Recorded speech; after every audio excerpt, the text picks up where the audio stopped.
Bonjour à tous et bienvenue sur la chaîne MacPool. Je suis Brandon et je vous invite à remonter le temps avec moi pour découvrir ou redécouvrir des armes anciennes. Donc suivez-moi dans cet épisode où je vais vous présenter une vieille pétoire.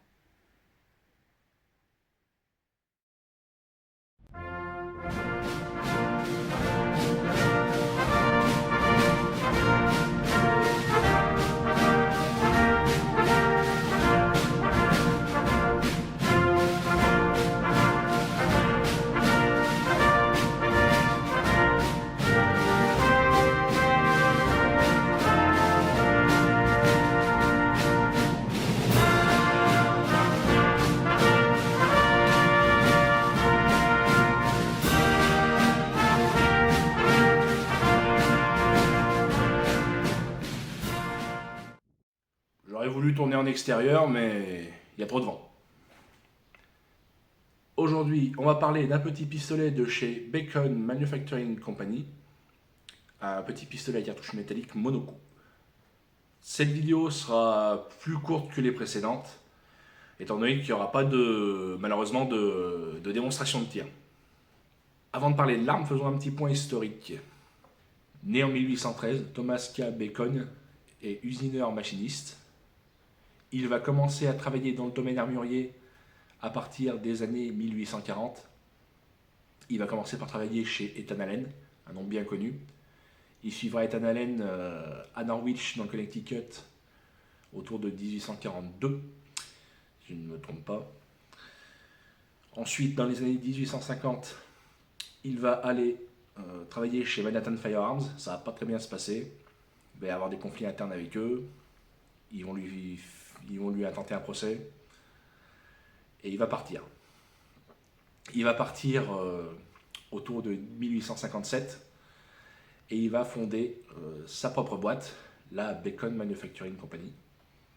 Avec sa société, il produira pour le marché civil divers pistolets et revolvers à percussion à cartouche métallique, comme l'arme dont on va parler aujourd'hui.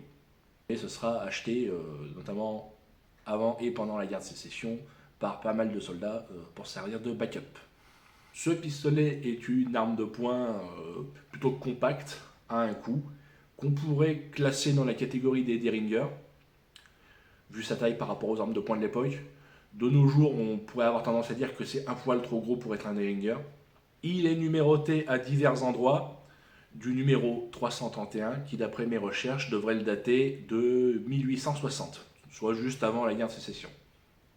On retrouvera ce numéro notamment sous le canon, ainsi que sur le bouton qui sert à l'ouverture, et aussi sur la queue de détente. On le trouve peut-être aussi probablement sur la carcasse, sous les plaquettes, mais je vous avoue que je ne les ai pas démontées pour vérifier, d'autant qu'il y en a une qui est abîmée. C'est une arme qui semble avoir vécu quelques aventures. On va remarquer une réparation sur la carcasse à ce niveau-là, de chaque côté. Une sorte de brasure au laiton. On va remarquer aussi qu'il y a une plaquette ici qui s'est fendue. Alors bon, elle tient bien pour l'instant.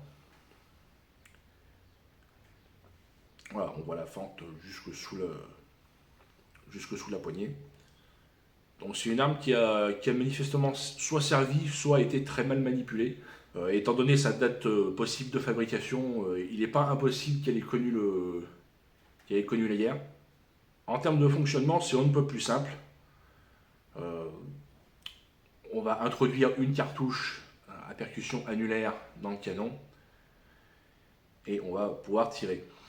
On va avoir un chien avec deux crans, un demi-armé qui va permettre l'ouverture et un armé.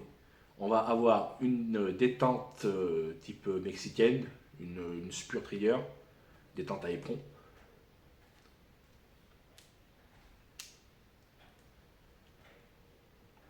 Pour l'ouverture du canon, comme je le disais précédemment, il faut utiliser ce bouton en dessous. Donc on va repasser en demi-armé, on va appuyer et basculer le canon sur le côté. Alors vous ne verrez pas forcément la caméra, mais le canon est rayé. C'est un canon rayé. J'ai tenté d'utiliser des cartouches de chez HSC, des cartouches en 32 rimfire, puisque c'est un calibre 32 manifestement. Malheureusement, le culot est trop épais et ça ne ferme pas. Ça ne ferme pas, le culot bloque à ce niveau-là, ne permet pas la fermeture de l'arme. J'ai également testé avec des cartouches 32 rimfire anciennes, alors je ne sais pas de quand elles datent, mais ça ne ferme pas non plus. Donc, puis l'emplacement ici pour le culot n'est pas super profond, donc je ne sais pas s'il s'agit vraiment d'un 32 rimfire ou d'une cartouche peut-être un peu expérimentale de 32 de l'époque. Je ne m'y connais pas assez en munitions anciennes. Mais en tout cas, des 32 rimfire ne passent pas. Enfin, le culot est trop épais, quoi, mais sinon ça rentre. Hein.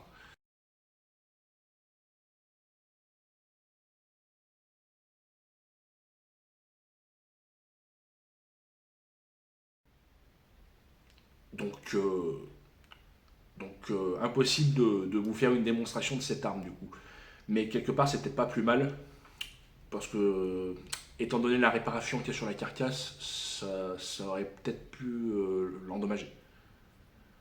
Autant pour une arme qui a peut-être vécu ce qu'elle a vécu, qui a une histoire intéressante, autant la préserver un maximum. En tout cas, le mécanisme est bien ferme. On va parler des organes de visée. Donc on a une hausse ici et un guidon à l'avant. Un guidon sous forme de goutte.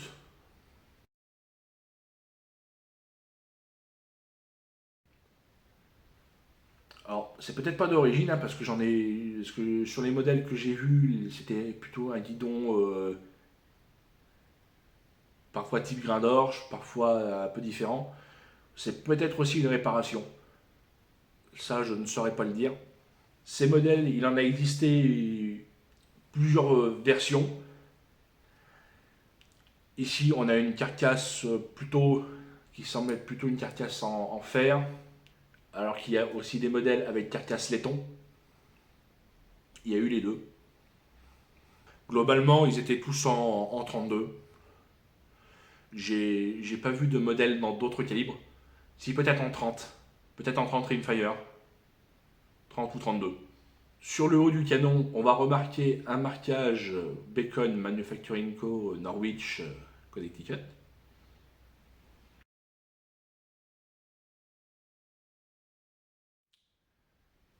Donc voilà pour la présentation de cette petite arme sympathique qui semble avoir vécu quelques aventures, qui est née pendant une période historique assez intéressante, qui est née dans ma période préférée pour les armes à feu, c'est-à-dire les trois derniers quarts du 19e.